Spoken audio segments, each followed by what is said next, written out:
Le fondateur du mouvement sioniste, Theodor Herzl, juif athée, totalement assimilé, et qui détestait la tradition, fut éduqué dans l'esprit des Lumières, et considérait le juif religieux comme un être arriéré. En réalité, cela va beaucoup plus loin. Theodor Herzl était un antisémite virulent, appelant même à la ratonnade des juifs pratiquants. Car le sionisme est une idéologie athée, et par nature, contre la véritable religion juive. Ainsi, Theodor Herzl était un propagandiste du sionisme, mais également de l'antisémitisme, car l'un ne va pas sans l'autre. Les sionistes, juifs assimilés et anti-religieux, avaient compris qu'ils auraient besoin d'un cataclysme à l'échelle de l'Europe pour peupler puis revendiquer la Terre Sainte, car, à cette époque, la majorité des juifs étaient profondément et par nature anti-sionistes. Dans son livre, intitulé « Mon tour de siècle en solitaire », Roger Garaudy écrit « Le père spirituel du sionisme ». Theodor Herzl avait précisé que son entreprise n'avait aucun rapport avec la religion, mais que le mythe d'une terre promise et du retour, qu'il considérait dans ses mémoires comme une puissante légende, avait un pouvoir mobilisateur, tel qu'il était bon d'utiliser politiquement cette croyance religieuse.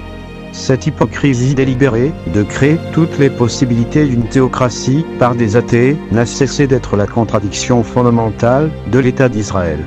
Alors que les statistiques israéliennes officielles révèlent que 15% seulement des Israéliens sont croyants. Les sionistes cherchent donc à persuader 85% de la population que cette terre leur a été donnée par un Dieu auquel ils ne croient pas. L'État israélien s'est bâti autour d'une double construction, celle d'une nation et celle d'un territoire originel. Dès lors, le rapport colonial d'Israël au territoire palestinien s'éclaire. Les pollutions, les dépossessions, les destructions et les prises de terre s'inscrivent dans une volonté de créer de toutes pièces une terre promise.